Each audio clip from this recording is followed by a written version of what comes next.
Okay. So we're going to do October 5th because I'm going to the Getty. I hope. Here we go. Here goes my flashy eyeballs. October 5th. Start where you are. Edgar Casey, 1877 to 1945. The secret to happiness in recovery isn't a problem-free life. Rather, it is the habit of dealing with life as it comes. Life is now, and this is the place where our lives are happening. 3 mental traps can impose conditions or distort reality, nullifying the capacity to start where we are. These 3 thinking traps can cause procrastination and impede joy in our lives. If only I was the right partner, had a different job, had more money, worked the steps better, etc. If only messages lead to self-blame, envy, and self-pity. When blank, then blank thinking. When I win the lottery, then blank. When my coworkers see it my way, then blank. When I am appreciated, blank. When I die, blank.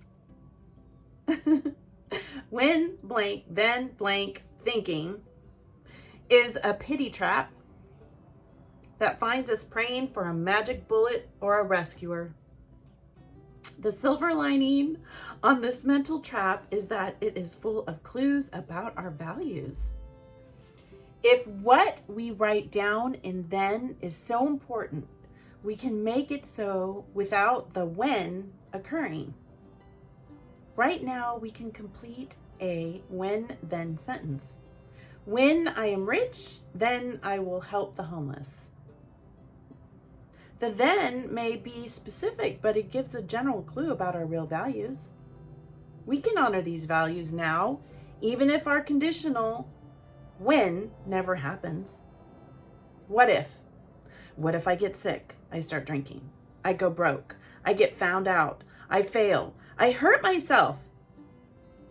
Living with a crisis is one thing, but fantasizing about it is something else entirely.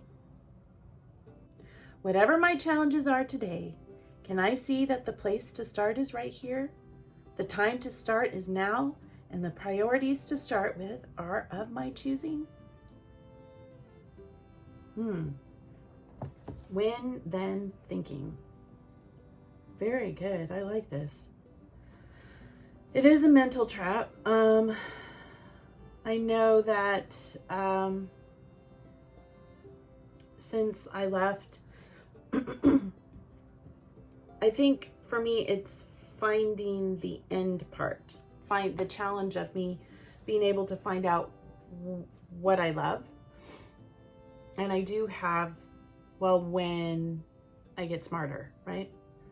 Or when I get more information in, I'll do this. This was really hard for me to do this again. Because, and then I realized, I better do it because I'm not going to get further along. So yeah, it was a bit of a challenge. I think when I think too far ahead, I really have to chop everything down smaller. If I have a goal, I have to make sure that I do it smaller, and then I can climb myself up. And I realized that, I can't save the world.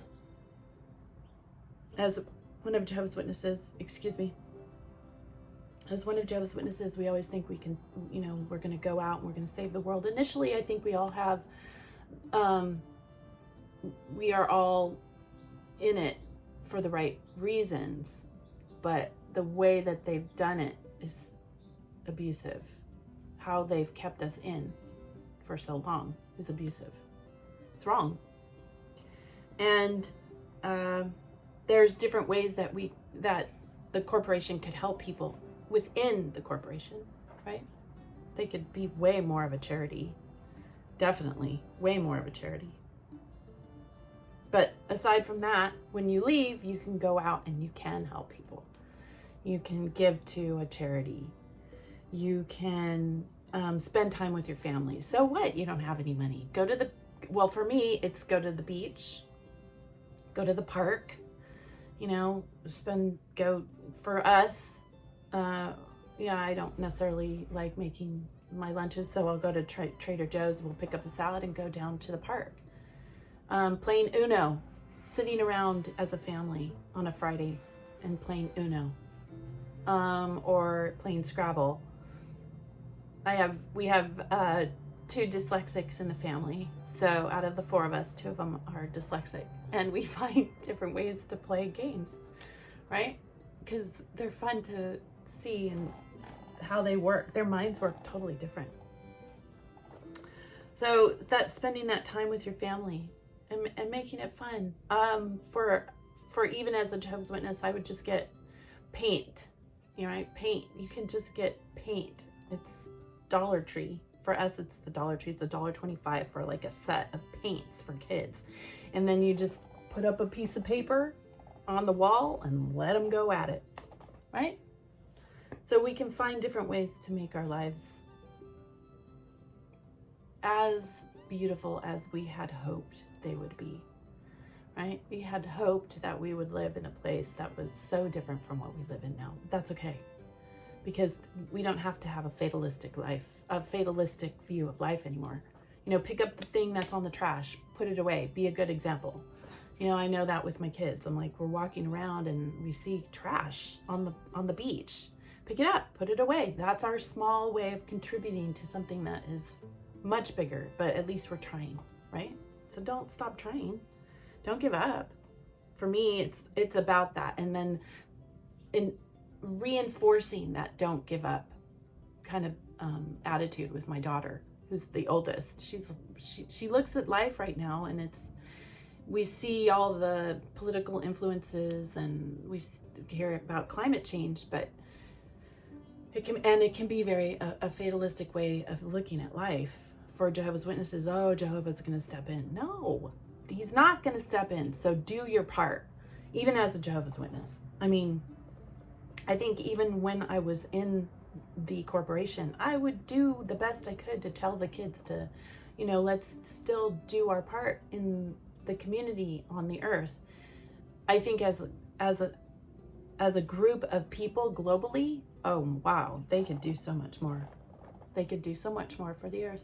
But hey, we all know how that works out. Jehovah's going to step in and they keep most of the money and nobody gets anything. And the people inside just get the same old. So be different. Yeah, it's a challenge. And if you can help me be different, put it in the comments. I want to know. Give me a challenge me and the girls could do. Because I'm always thinking, okay, well, where can I go? Which is really weird, because sometimes they will tell you, oh yeah, help our organization, but pay us $60. I'm like, what? Well, that's 3 times 6, right? It's $180. I don't have $180 to help you pick up trash. That's ridiculous. Huh? How does that? Yeah, so I'm not doing that. But I will, find ways to do it in a different way. That's called FREE, right? FREE. I like FREE. Yeah. If you're a lower middle class person, no, you don't have the money to help that way. You can do it, maybe $15 or $10 or maybe nothing because you're struggling. So then you go and get a bag and you walk down your street and you help your neighbor. You call them and see if you can do anything, and that's your part. That's the best you can do. All right.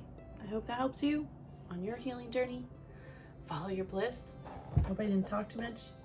All right. Talk to you soon. I know I went over my 3 minutes. Have a good day. Follow your bliss and be good humans. Have a good day.